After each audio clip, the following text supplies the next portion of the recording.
Hey,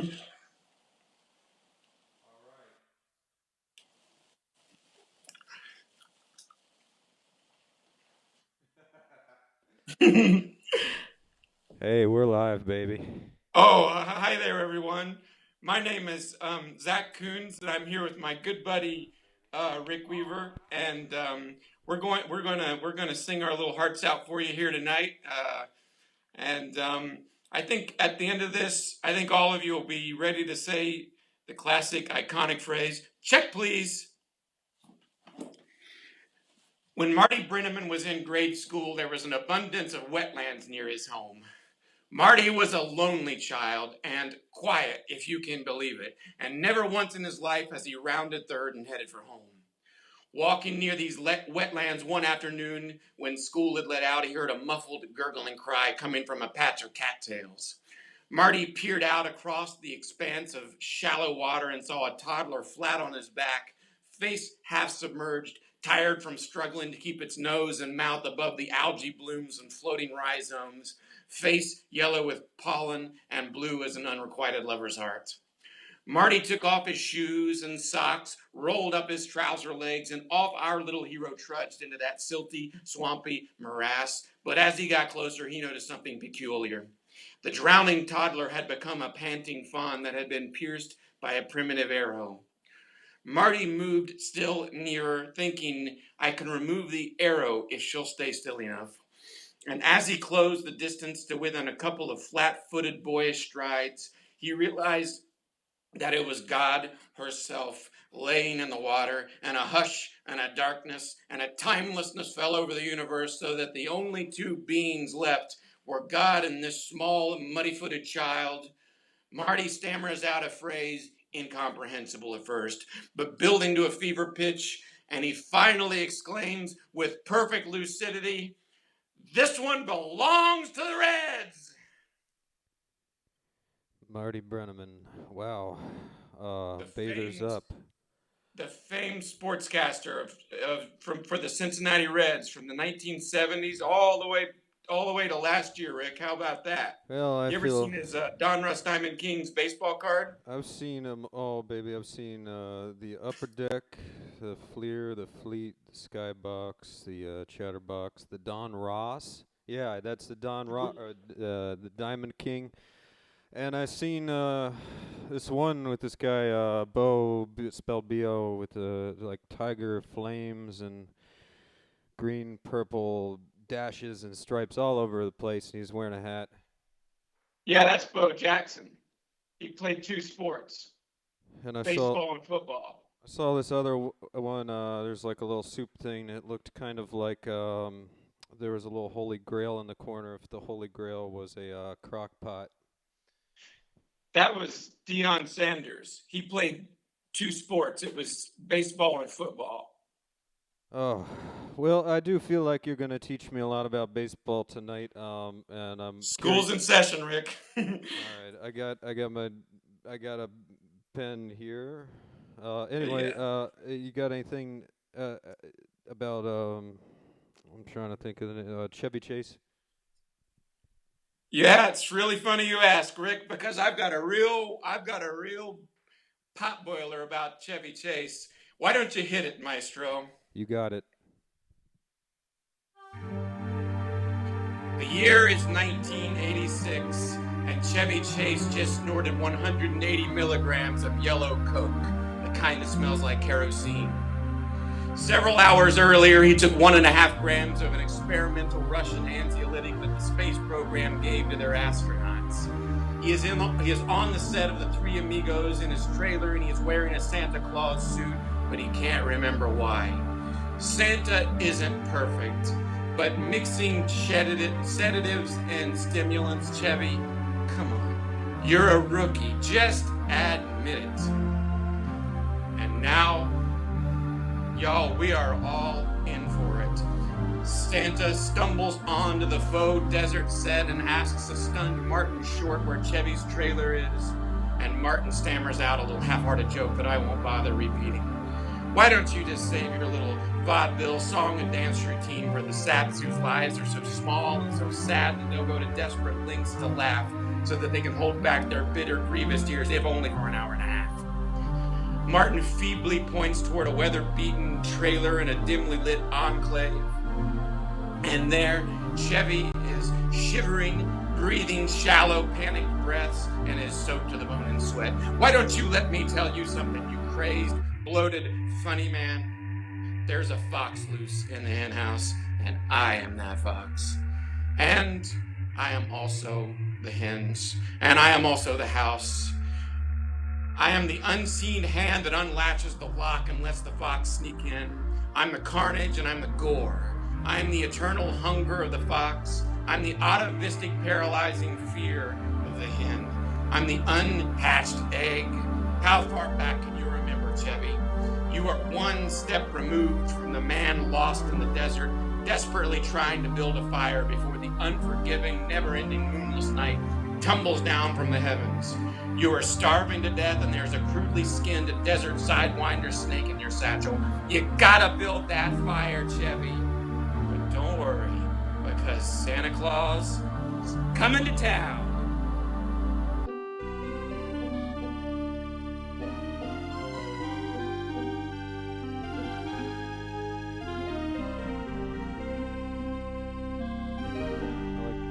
That was really dazzling. I like that part about hunger. It kind of made me want a hot dog. Thought you might like that, Rick. I wrote it. I remember it just for you. I remember it exactly the way it happened, just for you.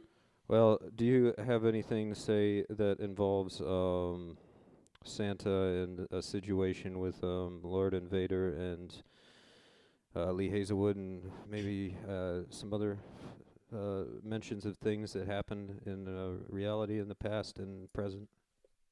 Rick, I've got some good news for you, and I'm going to tell you just exactly the way it happened. All right. Why not? You want to start it off, and then I'll throw in some guitar. Yeah, please. I'd love to hear you shred, Rick. All right. You know the way I feel. You know the way I feel about the band getting back together. All right. Take it on, Diamond King.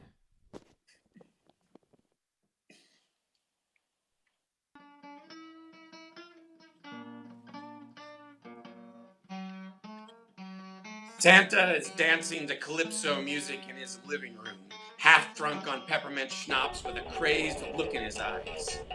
Lord Invader sing to us of the brown girl in a ring that looks just like the sugar on a plum, plum, plum. After the fall, what is there but calypso and schnapps and half-remembered dreams? I dance to forget, but I have an awful habit of only remembering the good times. That's when I listen to my old friend Lee Hazelwood, because he has the unsurpassed ability to get the bile flowing. Santa in his red and white underwear, conch drooping toward the inner core of the earth. Just tell me this, Santa, and I'll be quiet for the first time in my goddamn life. Why does my Vallejo boat smell like a hospital? Was God sick on the day I was born too? Why don't you howl on out there, you raging winds of the apocalypse? Raise up some new life form with myths not shrouded in endless murder and incest. I won't forget that bright morning 25,000 years ago when I crawled out of a freezing alpine lake in search of a cave. Oxygen was burning in my lungs, and I was sprawled on the walls of the cave, a fat man cloaked in red and white riding a flying reindeer. The white was my frozen flesh, the red was my steaming blood, and I bet you can just guess what the brown for the reindeer was. That is how we're all called into being on this wild planet. Somebody drawing our likeness on the walls of forgotten caves. Someone scrawled the likeness of a wolf, and poof, here I was. I've just learned to walk upright in the last 50 years or so, but I still howl with pleasure and pain. Santa is crumpled on the living room floor, too drunk to dance another step. Mrs. Claus helps him to bed while Lord Invader extols the virtues of Pepsi Cola. The little Pepsi with the hot dog there with the hunger. That was beautiful, Zach. Yeah, wash it down with the right one, baby. You know, Zach, I would call you the ramshackle Whitman of our generation. Well, I I've never heard anybody say my name out loud before. So when you just said my name out loud there, it made me feel pretty good, Rick. You can call me whatever you like. Just don't let me forget to say check, please. I love it. I love it. What a great catchphrase there. Do you do you have anything? Do you have any opinion on the on climate change? Yeah, school's in session, Rick. Now that you mention it, school is in session. All right. How Why about a? don't you hit it, Oh, Maestro, of and course, yeah. Sorry, we'll we're talking.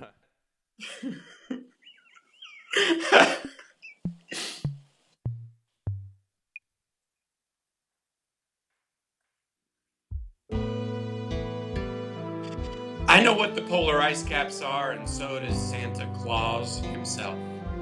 They are the wren's sorrowful song saying, once I need you, twice I need you, and the third time the wren says, do you need me? And there's never an answer to that line.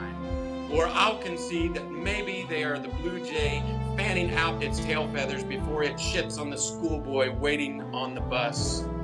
Whatever we deeply desire is the yeast that turns the wine into vinegar, we finally discover. Santa is in his underwear in the snow and the pitch black night, and in that darkness we can finally see why every painting of Jesus has Judas standing nearby. The cold doesn't bother Santa, and neither does the darkness, and the snow sneaking into his underwear is the greedy soul sharpening its teeth so that it can make a meal out of our twin brother. Santa has been attacked by a starving polar bear, and lacerations cover the length of his body, and his clothing is torn. The polar bear fainted from the exhaustion of hunger before he could finish the job, and now it's just Santa and his steaming blood, the polar bear, and Mr. North Wind himself on the endless frozen tundra tonight. Even the moon and the stars had enough sense to hide behind the clouds. Santa isn't worried. He knows that Mrs. Claus will round up some elves and they'll march out into the dark night, and led on by the airport beacon on the end of Rudolph's snout, he's just trying to stay conscious so that he can hear their cries. An Arctic fox approaches cautiously sniffing the frozen air. He licks Santa's wounds, blood staining the fur around his mouth. Santa is too tired to brush him away, and he resigns himself to the sandpapered tongue lapping up his gushing immortal blood. Of a sudden, the fox lets out a cry, doubles over, and begins convulsing. The moon untangles from the clouds, and Santa can see half a dozen rats chewing their way out of the fox's intestines, bowels spilling out into the snow. Santa, to be honest, I think it's going to be a long night out there for you.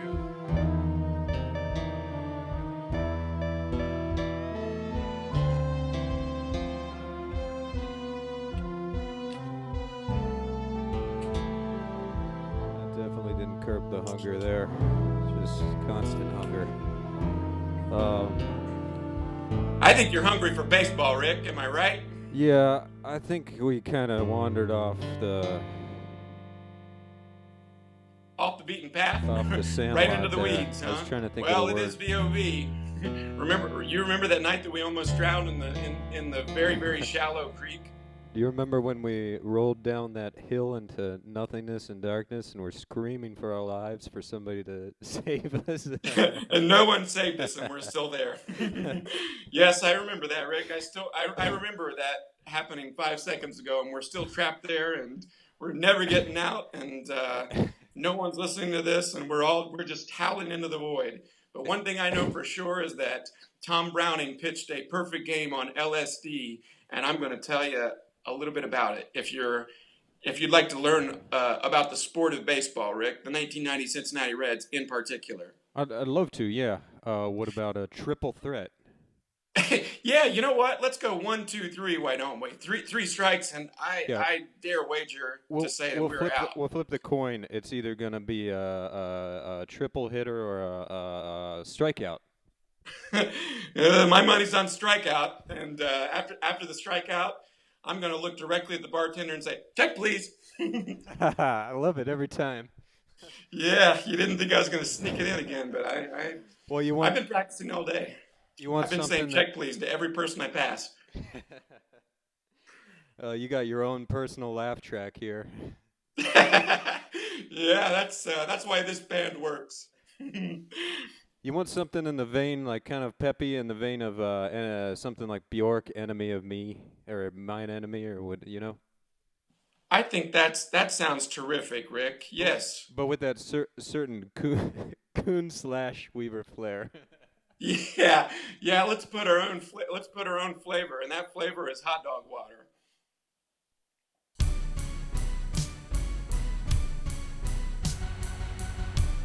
What's the emptiest inside you have ever felt, Tom Browning? There was a gravel pit near my home that my father tossed dead roosters into in the winter. There was an airport beacon on a moonless night and the sound snow makes when it's crushed underfoot.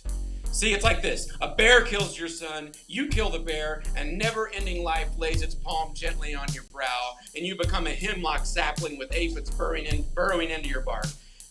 Listen up, Tom. What I'm trying to say is this. If there are only rainy mornings, dead roosters, bears killing our children, and a wind delicately lifting our lover's dress so that another page can be added to the book of desire, if Tony Gwynn singles on you in the ninth and dashes your hopes of pitching a second perfect game, if your arm shatters mid-pitch during a televised broadcast, will you still answer your door late at night? Someone you've never met has a package from someplace far off for you, Tom.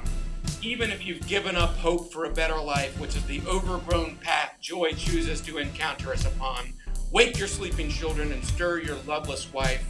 Gather in your doorway and welcome the stranger who has a gift from you from far off lands. How about you want a drum roll for this next one? Yeah, I think that sounds great, Rick. I'd love to tell the story of one of Mariano Duncan, the 1990 World Series Red second baseman, Golden Glover, one of his past lives. I'm going to tell everyone out there a story about Mariano Duncan in one of his more recent past lives. He was a young Colombian girl with 6 arms to crush the heads of the wild and the wicked and the pure-hearted alike.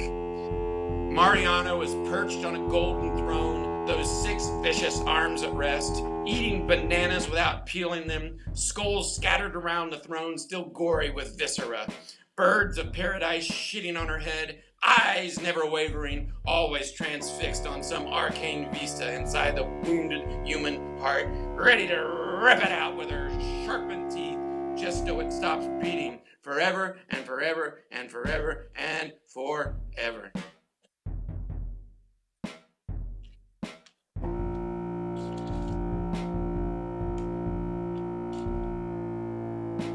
Hey Zach, you want to pick it back up here? Are you eating in the bathtub? I did not get a chance to eat dinner. I've been working very hard, so yes, I'm having a light dinner, more a tapas kind of situation. Just had a couple of feta stuffed olives and a fried egg. Lap of the Diamond Kings. Yeah, and now my meal is finished, and I'm ready to look the bartender directly in the eye and say, "Check, please." Oh, honest to God, you get me every time with that. I never see it coming. In the 70 years I've known you, I never see it coming. The funny thing is, Rick, I keep surprising myself. It just keeps coming up so naturally. Well, what do you want to tell me about? I've learned so much. I did learn that in 1970 the Cincinnati Reds played the O's at the on one of the first AstroTurf fields. Well, Rick, it would appear that you know it all, but I have a personal story of myself and the Golden Glove Hall of Famer shortstop for the 1990 Cincinnati World Series champion Reds, Barry Larkin. Oh, And I don't think I've ever told you about it, my buddy. How would you like to hear about it now that we've got the band back together? Oh, fantastic! Yeah, and it does. Yeah, that sound. Everything you said was just dazzling. Yeah. Check, please. Hit it, maestro. Barry Larkin, whirling, whirring, hurdy-gurdy, curly-Q, diddy-wah, diddy. Why don't you turn loose that old billy goat long enough to have your head kicked in by the November sky? Barry Larkin and I sitting in the dust near home plate in an empty stadium, and I'm both a grown man and a terrified, lonesome child. Barry rises to his feet, and I stay on my knees. Barry lays his hand on the top of my bowed head and says, "Zack, you are so small, and all the pain in your life comes from wanting to be larger. And all those years of shame, and all those years of grief, and all those years of wasted promise and humiliation vanish in an instant of grace." The stadium fills with rowdy, ravenous fans, and the home plate umpire appears from the side entrance, unable to contain his ecstasy, and he cries out, "Joy!" And Jose Canseco, who is pumped full of human growth hormones and reduced to rubble by the inescapable allure of early 1990s Madonna, cries out, "Joy!" And we all play ball. I'm gonna get a snack really quick. All right. Yeah. What do you say we kick? You want to kick it back to Christmas Town? Yeah. Let's leave them laughing. That's Well- what that's my new motto that I came up with just now. Leave them laughing. Leave them with a smile on their face. Yeah, I think we got time for one more Christmas carol, Zach. I would poll the audience, but one, there's no, I don't have that, I don't have it in front of me, and two, there probably is nobody listening. Most likely. That's right. They've all moved on to better things. They've all looked at the bartender directly in the eye and said, "Check, please." But yeah. So I'll pitch this to you. This ball to you. Would you want to do Rudolph the Red-Nosed Reindeer or another thing about arms? I heard you mention 6, but I think I don't know if you'd want to tell that story about the Santa with the 5 arms. Rick, I'd have to put it this way: dealer's choice. I want to hear the 5 arms. You got it, my buddy. All right. You want some Hit music? Okay. Yeah.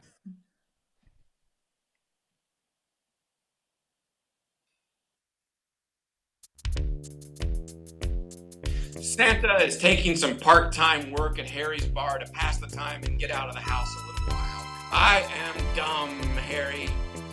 I overslept again. I used to sleep 300 days a year. Now if I oversleep, I know what you'll do.